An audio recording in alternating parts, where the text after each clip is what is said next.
Bismillahirrahmanirrahim. Alhamdulillah Rabbil Alamin. Wassalatu wassalamu ala ashrafil mursalin Sayyidina Muhammad wa ala alihi wa sahbihi ajma'in. Rabbi syrah li sadri wa yassir li amri wa hlul 'uqdatam min lisani yafqahu qawli. Subhanaka la ilma lana illa ma 'allamtana innaka antal alimul hakim. Terima kasih sekali lagi kepada saudara Irwan, para pendengar yang budiman. Alhamdulillah kita sampai kepada seri yang kelima, tak silap saya.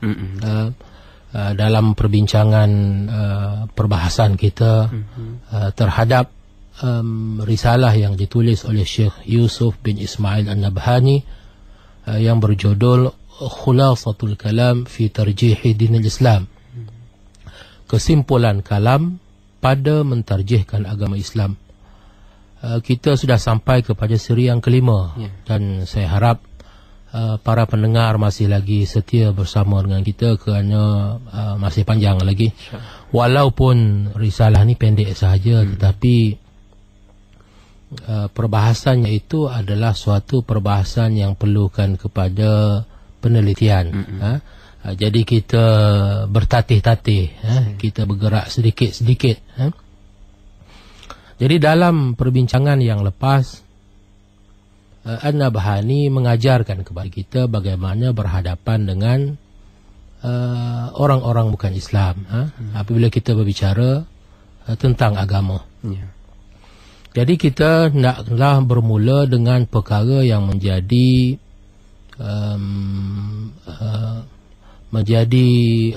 kerisauan bersama, menjadi maksud dan juga tujuan yang bersama, iaitu persoalan nasib.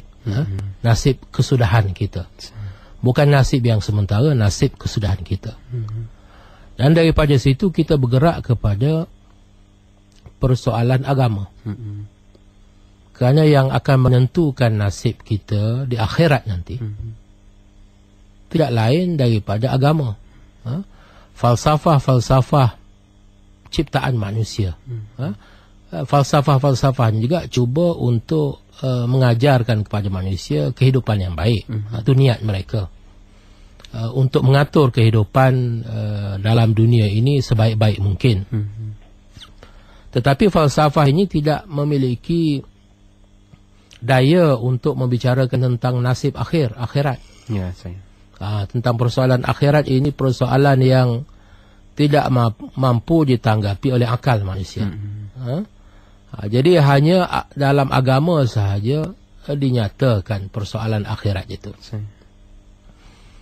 Jadi oleh kerana wujudnya berbagai-bagai agama, maka kita kena memilih yang mana yang betul. Itu persoalan yang berikutnya. Jadi untuk memilih agama mana yang sepatutnya kita ikut, yang sepatutnya kita pegang, kita nak kena tahu dulu apa itu takrif agama. Jadi kita telah mentarifkan maksud agama itu dalam perbincangan kita yang lepas.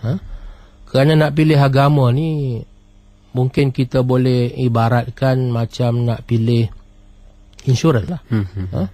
Macam nak pilih insurans.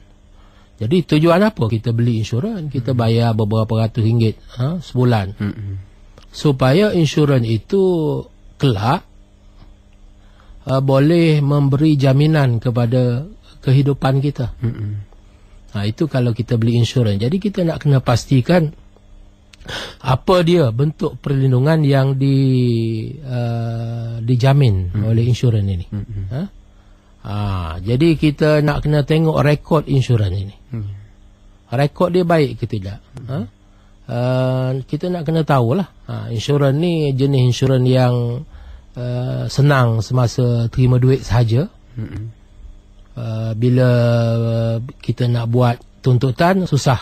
1001 macam syarat yang bukan-bukan, sehingga akhir sekali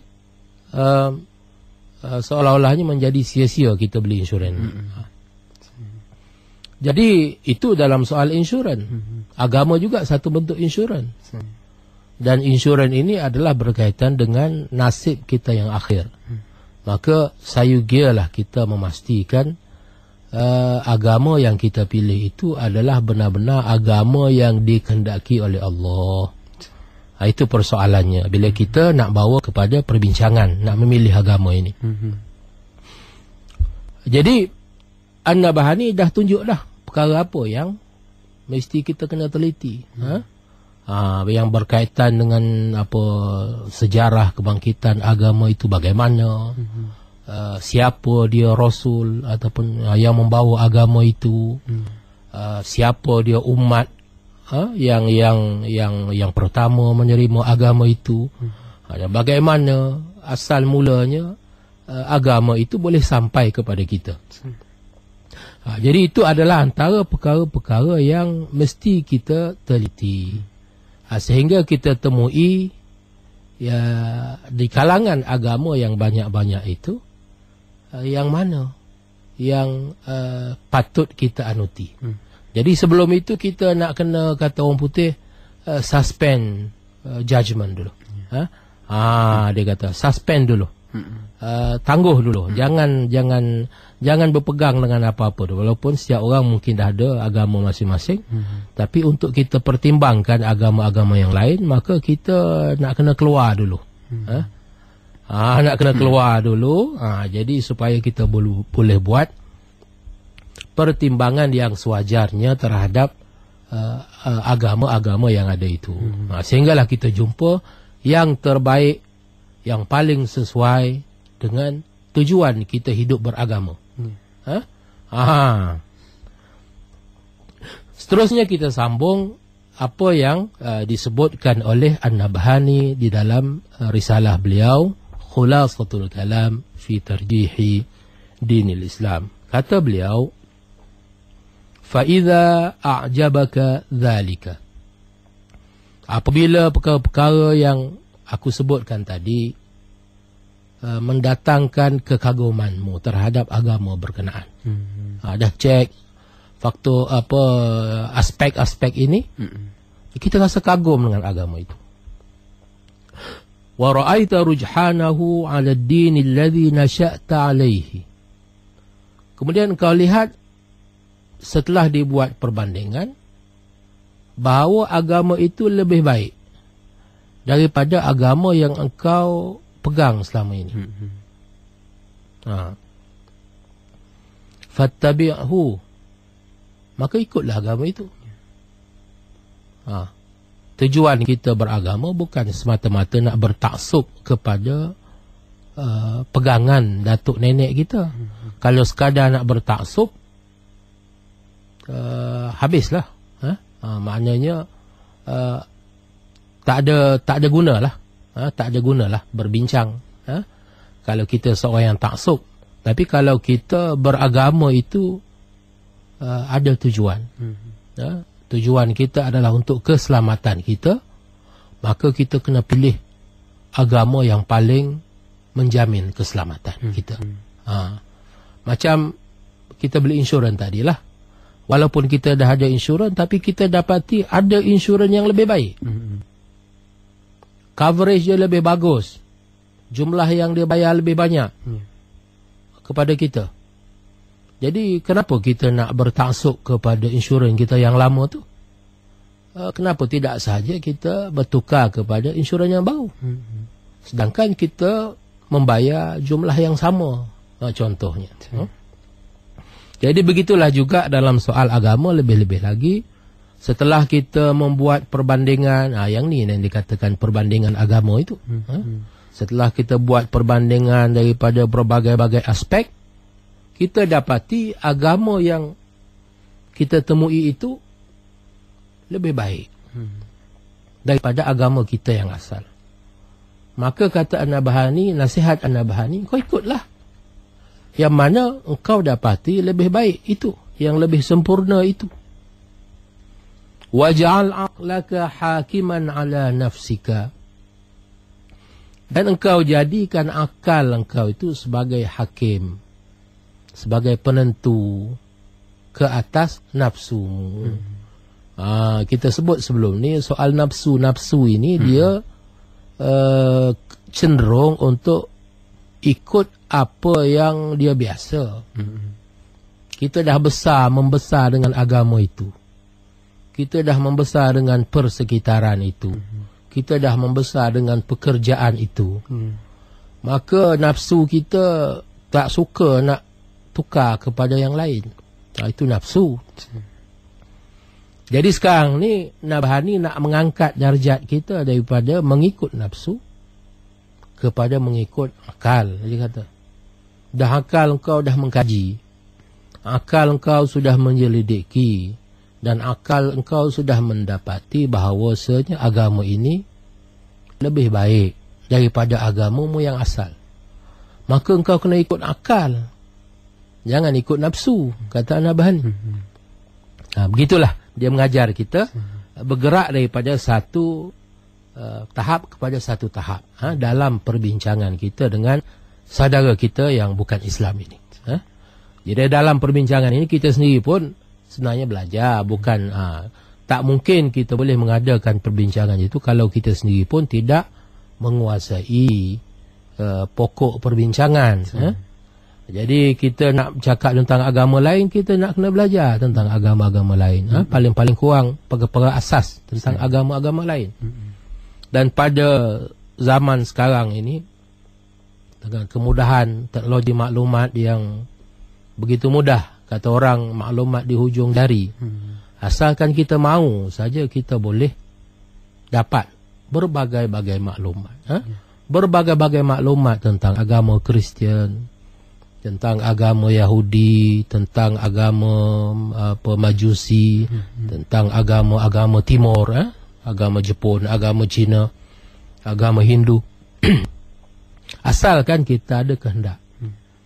Ini tidak ada kemudahan teknologi maklumat. Kita hanya habiskan dengan hiburan-hiburan yang tak sudah-sudah. Sekadar untuk berhubung antara satu sama lain, menyebarkan khabar-khabar angin. Sedangkan kita boleh manfaatkan teknologi maklumat itu, internet itu, untuk mendapat maklumat-maklumat yang berguna untuk kita. Untuk kita membina minda kita. Menambah maklumat dan juga kefahaman tentang dunia sekeliling kita. Yang ini yang kurang dilakukan. Jadi saya harap dengan melalui pembacaan risalah ini, para pendengar mengambil inisiatif untuk mempelajari tentang agama-agama lain. Lebih-lebih lagi kita dalam negara yang berbilang bangsa, berbilang agama ini, lebih-lebih lagi patut untuk kita mengetahui tentang agama-agama lain, agar memudahkan kita berurusan, berbincang dengan saudara-saudara kita, sahabat-sahabat kita daripada agama-agama yang berkenaan. Baik. Jadi manusia itu cenderung, kata Nabhani, mengikut hawa nafsu. Jadi dalam soal agama ini tak boleh ikut hawa nafsu.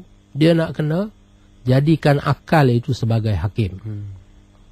Waqna'ha idza khalafatka bi syai'in.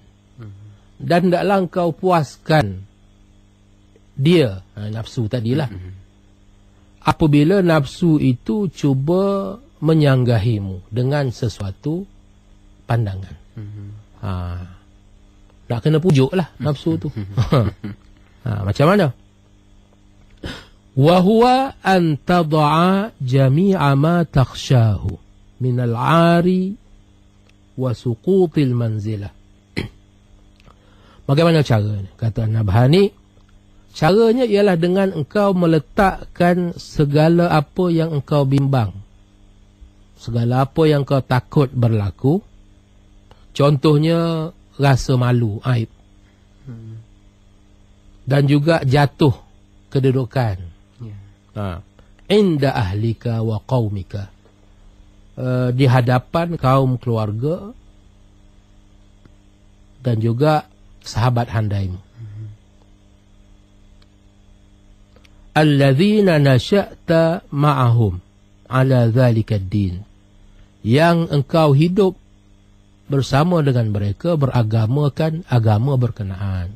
Jadi satu faktor kita kena ingat, orang tidak tinggalkan agama dia walaupun dia nampak kebaikan agama Islam, adalah kerana malu, kerana bimbang. Ini persoalan yang kita kena faham. Dia takut. Hatta pak saudara Nabi pun macam tu.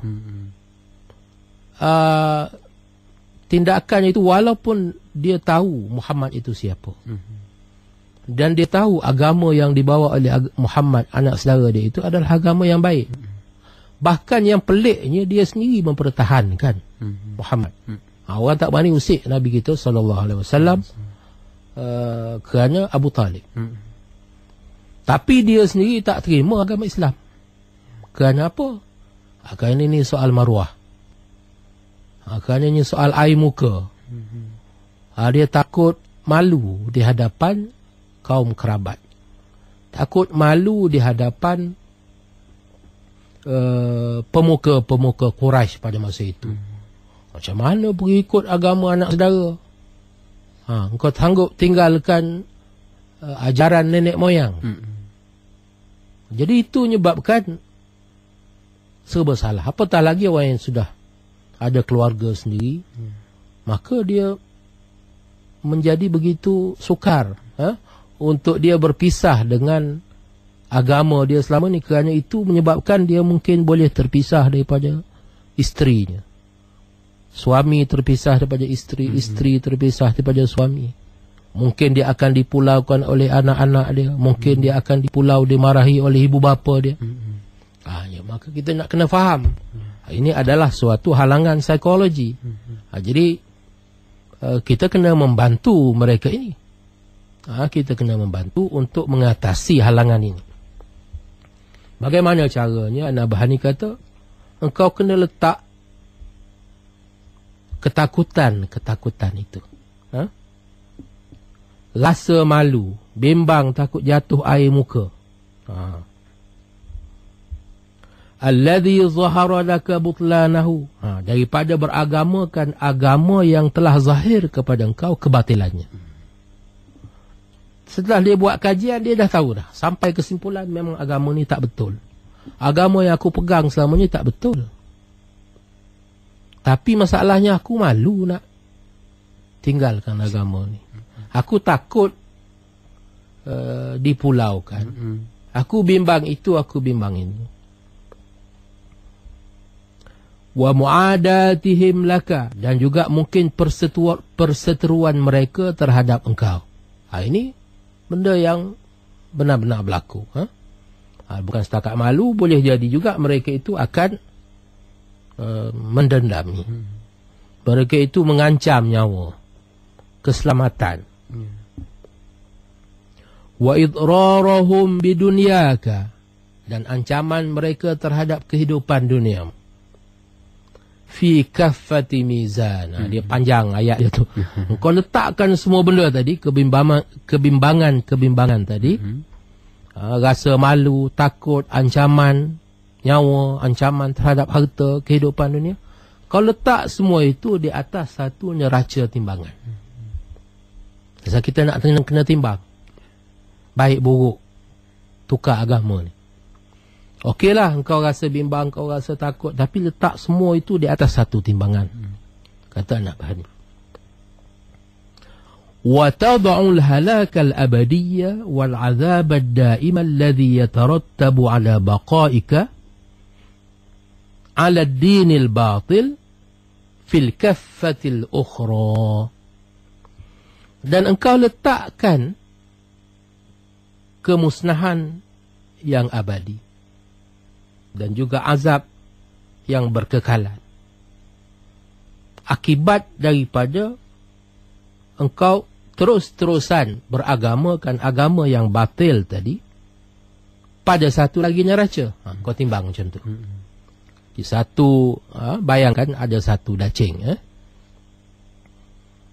Di satu pihak kita letakkan bimbang, takut, malu, aib tadilah, ancaman apa semua, letak satu. Satu lagi kita letak akibat kalau kita berterusan beragamakan agama yang batil itu.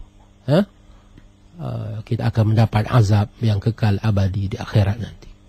Kemurkaan Allah Subhanahu Wa Taala. Jadi mana lagi berat tu?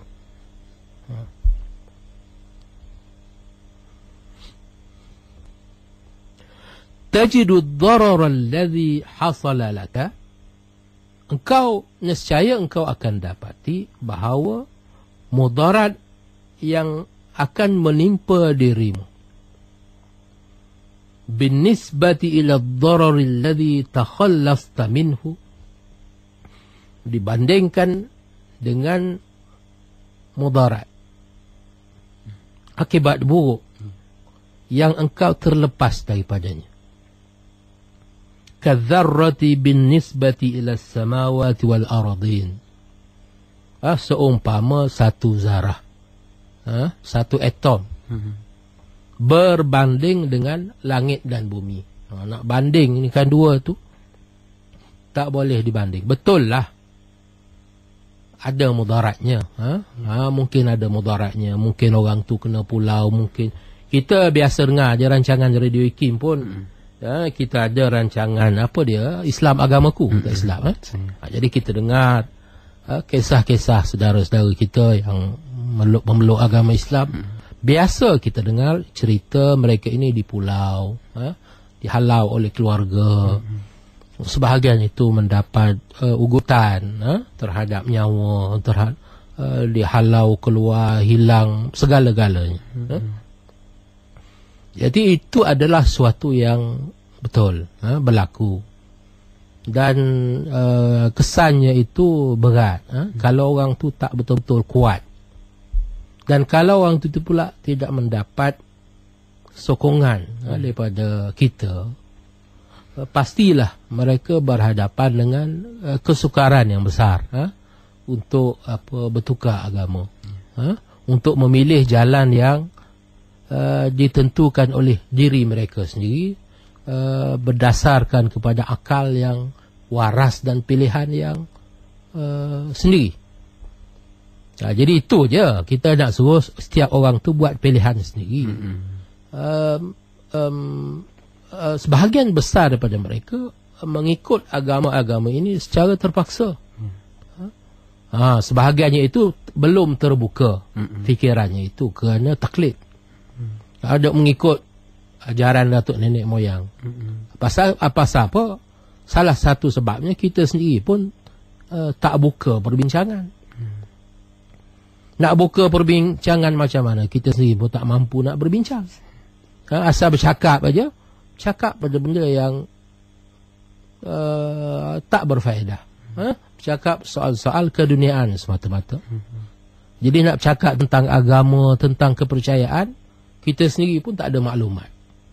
Jadi macam mana kita nak mengangkat mengubah kedudukan masyarakat, nak mengubah kepada satu keadaan yang lebih baik, kalau kita sendiri pun dangkal, kurang ilmu. Jadi kita harap dengan melalui rancangan khazanah ilmuwan ini, sikap ini boleh kita ubah sedikit demi sedikit. Pasal sebelum kita boleh nak mengubah orang lain itu, kita sebenarnya bermula dengan mengubah diri sendiri. Jadi An-Nabhah ni dia serampang dua mata. Walaupun nampak di sini dalam perbincangan itu seolahnya kita bercakap dengan orang bukan Islam. Risalah sampai bila kita tak boleh terima. Sampai bila-bila pun. Kalau kita terima, maka kita sudah mengkompromi, berkompromi dalam soal akidah kita. Dialog bagi kita tujuannya adalah untuk mencari kebenaran, bukan untuk jadi pengangguk. Semua dalam semua perkara itu bukan dialog. Jadi kalau masing-masing pergi hanya semata-mata untuk tunjukkan dia itu adalah seorang yang baik, nice guy, jadi segala perkara dia nak bersetuju saja. Kalau kata semua agama itu sama benar, semua agama itu sama sah, maka apa tujuan dia adakan dialog? Tujuan kita ada dialog adalah untuk mencari penyelesaian terhadap sesuatu isu. Jadi bila kita berdialog tentang agama, kita sebenarnya nak cari agama apa yang memberikan jawapan yang terbaik dalam suatu perkara. Dalam persoalan akidah, agama apa yang memberikan kepuasan dalam soal ketuhanan umpamanya. Begitu juga kalau kita berbicara tentang persoalan aspek-aspek lain dalam agama. Misal kata persoalan kekeluargaan. Boleh kita bincang persoalan kekeluargaan dan kita buat perbandingan bagaimana agama-agama ini menangani persoalan kekeluargaan. Supaya dengan itu, daripada itu kita dapat lihat dalam agama mana persoalan kekeluargaan itu ditangani dengan cara yang paling baik, paling sempurna. Tapi itu memerlukan kepada keahlian, kepakaran. Tapi kalau kita sendiri pun jahil tentang hukum hakam agama kita, itu tak tahu, ini tak tahu, bagaimana kita boleh menunjukkan kepada orang bukan Islam kebaikan-kebaikan yang terkandung di dalam agama kita. Jadi banyak lagi perkara yang akan kita bincangkan, tetapi masa sudah sampai kepada penghujungnya. Jadi insya-Allah kita akan sambung perbincangan kita yang berikut dalam siri-siri yang akan datang. Aqulu qawli hadza wa astaghfirullahal azim li wa lakum. Wassalamu alaikum warahmatullahi wabarakatuh.